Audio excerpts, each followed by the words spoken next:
Hey, what's up guys? Antoine here. I'm back again with another video. And first off, I promise that I'm not trying to take 2 months between every video drop before I release something. It's crazy, like things just keep happening, whatever the case. But anyway, today I want to talk about a vintage lens that I've been using recently. I just picked it up. The lens I'm talking about is the Tokina RMC 35 to 105 millimeter f 3.5 to 4.3. This is a Canon FD mount, and I didn't find the information on when it was exactly produced, but considering it has a breech lock mechanism, I'm going to assume that it's no later than 1977, as in 1978 they switched over to the bayonet mount. One thing that interests me was the 35 millimeter focal length. Usually mid-range zooms that we use nowadays cover like our 24 to 70 or even our 24 to 105. So I thought 35 might be a little tight on the wide end, but we took it out anyway to see if we can get some architecture, things like that.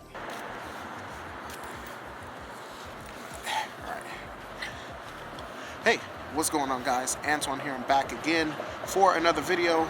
It's a nice rainy day here in Wichita. This time I am out heading downtown to take some photos with this, and I'm testing out this lens in particular. This is the Tokina 35 to 105 f 3.5 to 4.3, and I'm testing it out on the Lumix S5 today.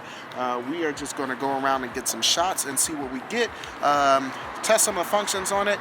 It has a close focus mode. I know you probably can't see that, but it has a close focus mode, so I might be able to get some macro shots as well with this. So we're going to test it out, see what the pictures are like. I might do a little bit of video as well and see if this is a good all-purpose lens if you're into collecting vintage lenses. So without further ado, let's talk about it. First things first, we're out here by the trains.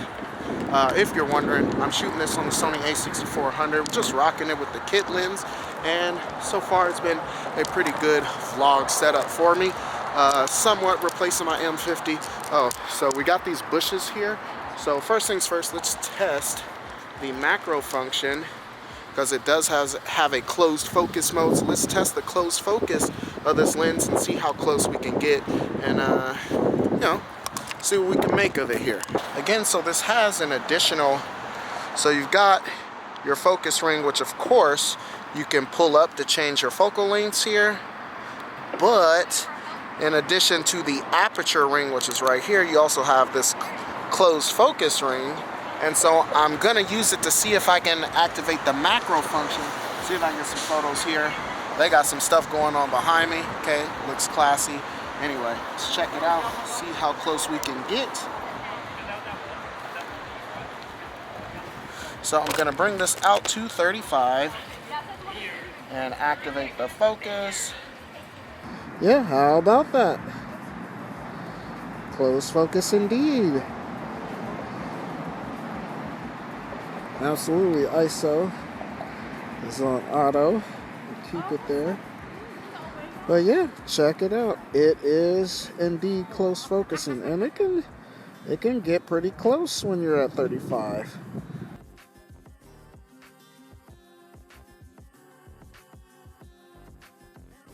There it is. I just stumbled onto a wedding shoot here, unrelated to what I got going on. Looks like they're busting out a wedding here. I'm here to take photos of the train. I love the train, so while I'm here, I gotta catch that. Oh, groom's here. Let me get way out of the way so I'm not in the shot.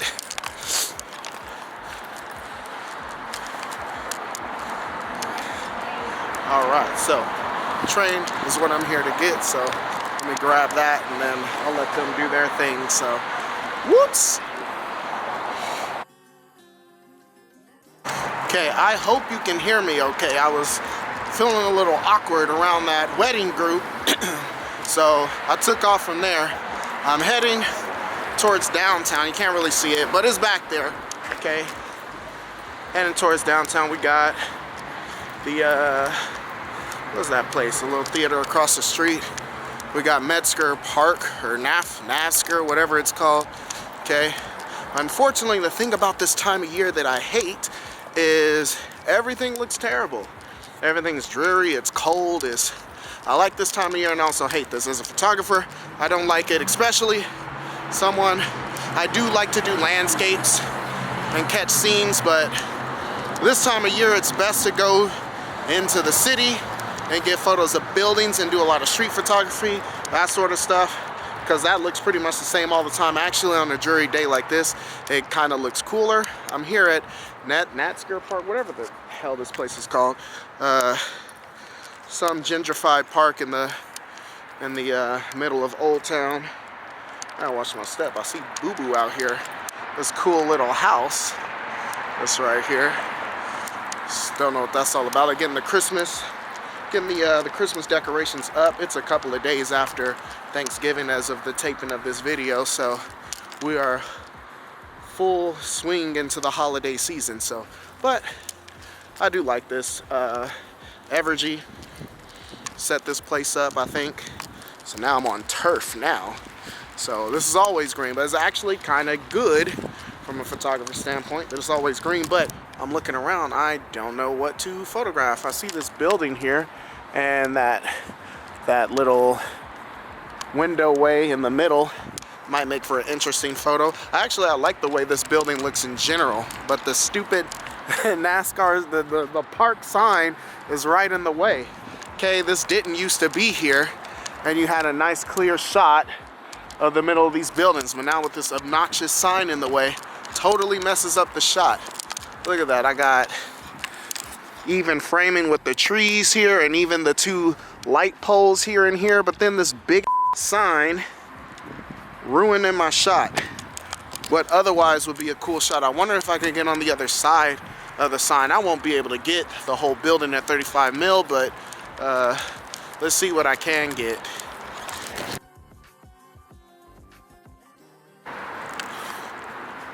Okay, we're downtown now, and first thing I notice, these collections of signs.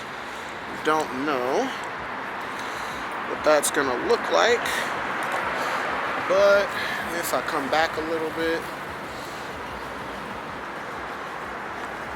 I do like that. Let's try to get this cocktail lounge sign. I do like this. So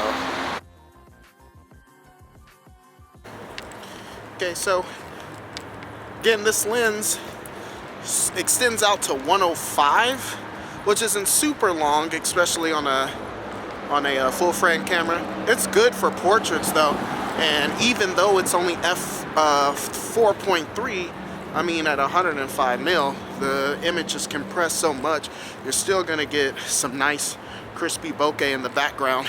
So that smoke, you probably can't see it, but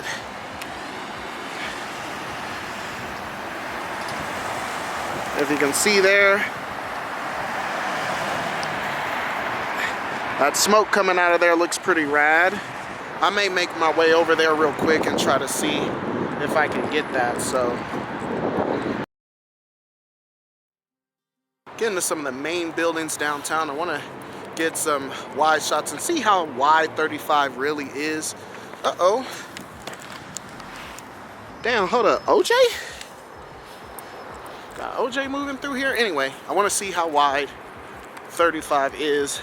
35 is considered wide angle. I mean, that's pretty much like the threshold, I think is what they say. It's the threshold for normal and for wide. So wide is 35 and less. Normal is like 35 to like 70, and then 70 and up is considered telephoto, as I was told. So like I said, it's like on the tail end of the wide spectrum. It's as wide, or it's as tight as you can go and still be considered wide angle. So I'm trying to make my way down here and get close to some of these buildings so I can get shots of it. Like I said, I'm here. This is a bank. And 16, like I said, you can see that angle there. You can get some wide angles of the buildings.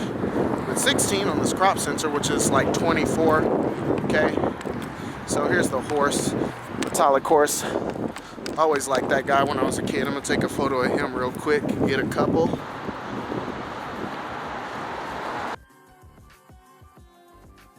I don't know if you can hear me, but where are you at? He's right there. That's the clock tower in the frame, so that's a good opportunity to shoot at 105 and see how well I can get that.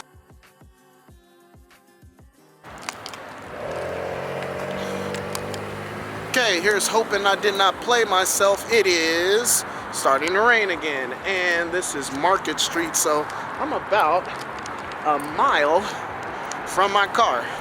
It's probably time I turn around and head back to the car, because it's like I said, starting to rain on me. I don't want it to rain hard and then I play myself by getting all wet and drenched. But like I said, taking a couple of shots with those Tokina. Let's head back to the studio and then we'll talk about final thoughts. So all in all, I think, especially for the price, this is a really good lens. I think even wide open, it's quite sharp, and not in a digital fashion. As you can see, I'm using it right now. It's a nice detailed look without it being, you know, super sharp like my Sigmas or anything like that. I don't need to use like a Pro Mist filter. I kind of got that whole look built in. So image quality wise, I really think that the lens is killer for the price. From 35 all the way out to 105, I was getting some really good shots.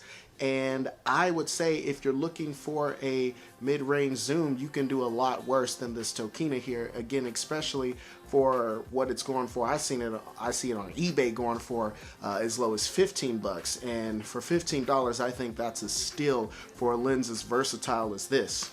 Alright, so I do believe that's all I got for you, but let's talk about it in the comment section below. Questions, comments, concerns, threats. What do you guys think about this Tokina 35 to 105? What do you think about vintage lenses in general? If you like this content, please go ahead, hit the like button, subscribe. If you haven't done so already, you'll be glad you did. I do believe that's all I got for you. I'm out. Until next time.